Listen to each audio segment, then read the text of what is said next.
Hello guys, आज के इस लेक्चर में हम देखेंगे कंडीशनल स्टेटमेंट्स इन जावास्क्रिप्ट। तो कंडीशनल स्टेटमेंट एक्चुअली में होती क्या है? कंडीशनल स्टेटमेंट ये होती है कि जब हमें कोई प्रोग्राम का कोई ब्लॉक ऑफ कोड किसी स्पेसिफिक कंडीशन के ऊपर ही एग्जीक्यूट करवाना हो तो अब हम कंडीशनल स्टेटमेंट यूज़ करते हैं। अब वो जो स्पेसिफिक कंडीशन है वो ट्रू भी हो सकती है और फॉल्स भी हो सकती है। तो जावास्क्रिप्ट में जो कंडीशनल स्टेटमेंट है वो 5 तरह के रहते हैं। एक होती है इफ़, जो कि हमेशा कंडीशन के ट्रू होने पर ही एग्जीक्यूट होता है। फिर होता है एल्स, जो कि इफ़ के साथ हमेशा अटैच रहेगा और अगर इफ़ की कंडीशन जो रहेगी वो ट्रू की बजाय फॉल्स हो जाए तो एल्स वाला ब्लॉक एग्जीक्यूट होगा। उसके बाद रहेगा एल्स इफ़। एल्स इफ़ जब हमारे पास एक से ज़्यादा कंडीशंस चेक करने के लिए होंगी तो हम एल्स इफ़ यूज़ करेंगे। उसके बाद हमारे पास स्विच और टर्नरी ऑपरेटर रहता है। ये दोनों हम अगले लेक्चर्स में डिस्कस करेंगे। तो आज के जो हमारे लेक्चर के टॉपिक रहने वाले हैं वो है इफ़, एल्स, एल्स इफ, फिर एक इम्पोर्टेंट क्वेश्चन रहेगा। उसके बाद हमारे पास नेस्टेड इफ एल्स। सबसे पहले हम इफ़ को देखेंगे कि इफ़ कंडीशन कैसे एग्जीक्यूट होती है। तो उसके लिए हम एक एग्जांपल के माध्यम से इसको समझेंगे। फॉर एग्जांपल मैं एक वेरिएबल लेता हूँ let x is equal to 20। तो ये मेरे पास एक वेरिएबल है। अब मैं इसे चेक करूँगा कि ये वेरिएबल ऑड है या इवन है एक प्रोग्राम की मदद से। तो फॉर एग्जांपल मैं यहाँ पे एक इफ़ कंडीशन लगाता हूँ, if x modulus 2 equals to 0। जिन लोगों को मॉडुलस का नहीं पता उनको मैं बता देता हूँ कि जो मॉडुलस रहता है वो रहता है, मॉडुलस क्या होता है? मॉडुलस ये होता है कि जब भी हम किसी नंबर को किसी नंबर पे डिवाइड करेंगे तो जो उसका रिमाइंडर होगा उसी को हम उसका मॉडुलस कहते हैं। आपने याद रखना है कि जब हम डिवाइड करते हैं तो जो हमारे पास आंसर रहता है वो हमेशा वो क्वोशंट रहता है। उसका जो क्वोशंट होता है वो हमेशा हमारे पास आंसर में होता है, जबकि मॉडुलस के केस में हमेशा हमारे पास आंसर हमेशा उसका रिमाइंडर रहता है। तो जब हम एक्स को 2 के साथ डिवाइड करेंगे तो अगर उसका रिमाइंडर 0 के इक्वल आ गया तो हम देख लेंगे कि वो एक इवन नंबर है, अदरवाइज वो एक ऑड नंबर होगा। तो यहाँ पे हम एक सिंपल स्टेटमेंट प्रिंट करवा लेंगे, कंसोल डॉट लॉग। इसके अंदर हम स्टेटमेंट एक प्रिंट करवा लेंगे, एक्स इज इवन। अगर ये कंडीशन ट्रू रहेगी तो एक्स क्या रहेगा? हमेशा इवन रहेगा। अब हम इसको एग्जीक्यूट करके देख लेते हैं। तो आप देखेंगे यहाँ पे हमारे पास आ गया x is even, program starts, x is even और प्रोग्राम एंड्स। क्या हो कि हमारे पास ये वाली जो कंडीशन है ये क्या हो जाए? फॉल्स हो जाए। उस केस में हम क्या करेंगे? हमारे पास एल्स ब्लॉक रहेगा जो कि एग्जीक्यूट होगा। तो एल्स का कैसे सिंटैक्स रहेगा? हम लिखेंगे एल्स फिर 2 कर्ली ब्रैकेट्स। इसके अंदर जो भी हम लिखेंगे वो एल्स ब्लॉक का कोड कहलाएगा और वो हमेशा इस कंडीशन के इफ़ की इस कंडीशन पे के फॉल्स होने पे हमेशा एग्जीक्यूट होगा। तो अब हम इसकी इफ़ की इस कंडीशन को फॉल्स बना के देखते हैं। उसके लिए हम क्या कर लेते हैं, इस 20 की जगह कोई ऑड नंबर रख के देखते हैं। फॉर एग्जांपल मैं यहाँ पे 13 रख देता हूँ और यहाँ पर मैं कर लेता हूँ, इसी को कॉपी कर लेता हूँ। इसके लिए मैं यहाँ पे ऑड लिख लेता हूँ। तो यहाँ पे आप देखेंगे कि ये वाला जो कोड है, ये वाली जो कंडीशन है वो हमारे पास अब क्या हो गई है? फॉल्स हो गई है, क्योंकि हम देख सकते हैं एक 13 जो है वो एक ऑड नंबर है। तो अब हमारे पास ये वाला ब्लॉक चलेगा। तो जैसे ही मैं इसे सेव करूँगा तो आप देखेंगे कि हमारे पास चला है program start, x is out, program ends. तो अब हमने देखा इफ़, हमने देखा एल्स। अब हम देखते हैं एल्स इफ़। एल्स इफ़ कैसे होता है और वो हम क्यों इस्तेमाल करते हैं? जब भी हमारे पास एक से ज़्यादा कंडीशंस चेक करवाने के लिए हो तो हम एल्स इफ़ का इस्तेमाल करते हैं। उसके लिए हम एक और एग्जांपल देखते हैं। फॉर एग्जांपल मेरे पास एक नंबर है, मैं उसको एक वेरिएबल में स्टोर करवाता हूँ। फॉर एग्जांपल मैं अब की बार ले लेता हूँ 1। मैंने अब इस एग्जांपल में हम देखेंगे कि एक्स जो है वेदर वो पॉजिटिव है या नेगेटिव है। उसके लिए हम इफ़ का सिंटैक्स लिखेंगे। तो उसके लिए हम लिखते हैं इफ़, 2 पैरेंथेसिस और 2 कर्ली ब्रैकेट्स।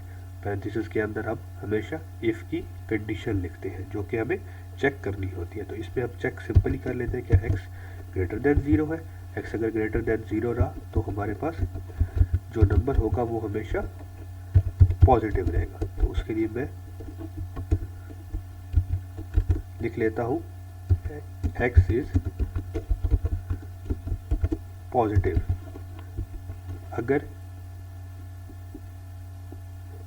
x जो है वो 0 से बड़ा रहा तो वो क्या होगा, पॉजिटिव रहेगा। उसके बाद मैं चेक करता हूँ एक और कंडीशन, क्या कि x नेगेटिव जब होगा तो उसके लिए कंडीशन, तो उसके लिए मैं यूज़ करूँगा एल्स इफ का, जिसके लिए हमारे पास सिंटैक्स रहेगा एल्स स्पेस, उसके बाद पैरेंथेसिस और उसके बाद कर्ली ब्रैकेट्स। तो पैरेंथेसिस के अंदर हम इसका कंडीशन लिखेंगे। तो उसके लिए मैं लिख लेता हूँ x लेस देन 0। अगर x लेस देन 0 रहेगा तो क्या होगा, x नेगेटिव रहेगा। तो मैं कंट्रोल C कंट्रोल V, यहाँ पे मैं x इज पॉजिटिव की जगह क्या कर लेता हूँ, यहाँ पे नेगेटिव लिख लेता हूँ। इसके बाद मैं एक एल्स ब्लॉक भी लिख लेता हूँ कि अगर ये दोनों कंडीशन फॉल्स हो तो फिर हमारे पास क्या होगा। तो मैं यहाँ पे एल्स लिख लेता हूँ। एल्स का सिंटैक्स हमें पता है, एल्स पैरेंथेसिस, एल्स में हम कंडीशन चेक नहीं कर सकते, एल्स हमेशा फॉल्स कंडीशन पे चलता है। तो कंसोल डॉट लॉग, तो मैं लिख लूँगा x इज 0। हमारे पास तीन ही कंडीशन हो सकती है, या नंबर पॉजिटिव हो सकता है, या नंबर नेगेटिव हो सकता है, या नंबर 0 के इक्वल हो सकता है। तो मैं इसको सेव करूंगा। तो इस केस में हमारे पास एक पॉजिटिव नंबर है, तो ये इफ वाला ब्लॉक एग्जीक्यूट होगा। तो मैं जैसे इसे सेव करूंगा तो आप देखेंगे कि हमारे पास जो इफ वाला ब्लॉक है x इज पॉजिटिव वाला, वो एग्जीक्यूट हुआ है। अब आप यहाँ पे एक और क्वेश्चन होता है कि हम एल्स इफ को कितनी दफ़ा यूज़ कर सकते हैं। तो हम एल्स इफ को एक इफ एल्स के ब्लॉक पे कितनी भी दफ़ा यूज़ कर सकते हैं। मैं अगर यहाँ पे एक और एल्स इफ लिखना चाहूँ तो मैं उसे भी लिख सकता हूँ। जैसे मैं इसे ही कॉपी कर लेता हूँ, यहाँ पे मैं इसे पेस्ट कर लेता हूँ, ठीक है। तो मैं कितने भी इफ एल्स इफ यहाँ पर लिख सकता हूँ, यहाँ पे कोई पाबंदी नहीं है। तो अब हमारा जो क्वेश्चन है अब उसको देखते हैं, what happened if two condition become true.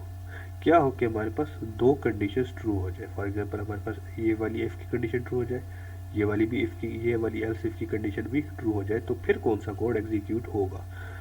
तो उसके लिए मैं आपको बताता हूँ कि यहाँ पे मैं इस कंडीशन को भी ट्रू कर लेता हूँ, x इज ग्रेटर देन 0। अब हमारे पास दोनों कंडीशन ट्रू है। मैं यहाँ पे कन्फ्यूजन से बचने के लिए यहाँ पे लिख देता हूँ console dot log inside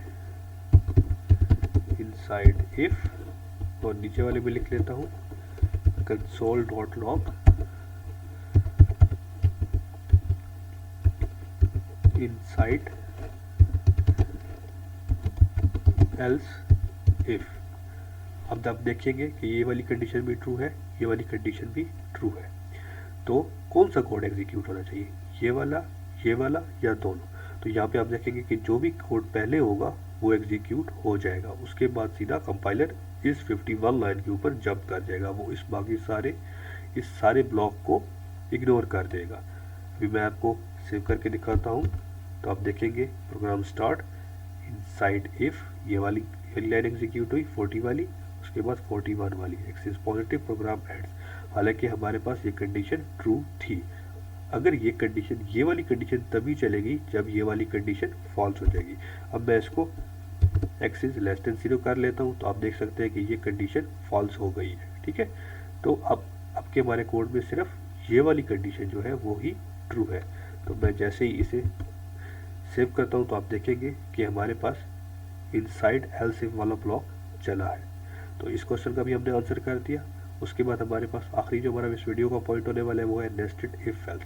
nested if else हम क्यों यूज़ करते हैं वो आप देखते हैं। नेस्टेड इफ एल्स हम इसलिए यूज़ करते हैं कि जब हमारे पास एक कंडीशन के ऊपर दूसरी कंडीशन डिपेंड करे। फॉर एग्जांपल जैसे हम कहेंगे कि अगर वो मेहनत करेगा तो कामयाब हो जाएगा, और अगर वो कामयाब हो जाएगा तो बड़ा आदमी बनेगा।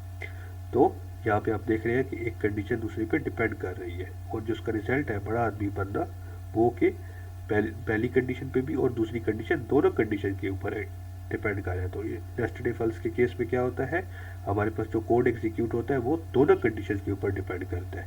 इसको भी हम एक एग्जाम्पल की मदद से समझते हैं। तो मैं इस वाले को कमेंट कर देता हूँ, और यहाँ पे मैं तीन वेरिएबल ले लेता हूँ, let num1 is equal to 3, let num2 is equal to 8 और late num3 is equal to 9। अब हमारा टास्क ये है कि हमने इन तीनों नंबर में से ग्रेटर नंबर, जो सबसे बड़ा नंबर है, उसको ढूंढना है। तो उसके लिए हम नेस्टेड इफ एल्स का यूज़ करेंगे। वो कैसे, वो मैं आपको बताता हूँ। सबसे पहले हम इफ़ का ब्लॉक लिखेंगे। इफ़ का सिंटेक्स क्या है, सिंपल इफ़, फिर पैरेंथेसिस, उसके बाद कर्ली ब्रैकेट। इफ़ के अंदर हम हमेशा कंडीशन चेक करते हैं। तो सबसे पहले मैं इस num1 और num2 को कंपेयर कर लेता हूँ। तो num1 is greater than num2। क्या num1 num2 से बड़ा है? अगर ये बड़ा है तो हम फिर क्या करेंगे, हम एक और दफ़ा चेक करेंगे। और दफ़ा क्या चेक करेंगे, अगर ये num1 num2 से बड़ा हो तो हम num1 को फिर कंपेयर करेंगे। किसके साथ कंपेयर करेंगे, num3 के साथ। अगर ये इससे भी बड़ा हो तो क्या होगा, हम लिख लेंगे console.log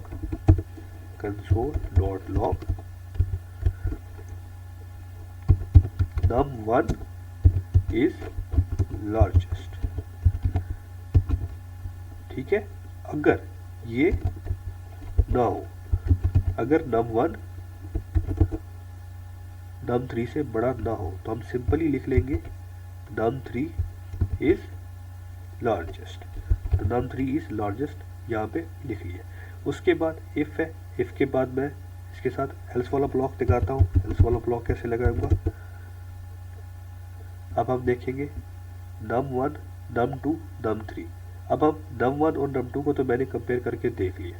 ठीक है, अगर num1 और num2 में से कोई बड़ा, अगर num1 num2 से बड़ा ना निकला, जो कि इस केस में है भी नहीं, ठीक है, तो इसका मतलब क्या है, num2 बड़ा है। ठीक है, तो मैं अब की बार क्या करता हूँ, अब हमारे पास num2 बड़ा आया। पहले वाले ब्लॉक में num1 बड़ा आ रहा था, अब हमारे पास num2 बड़ा आया।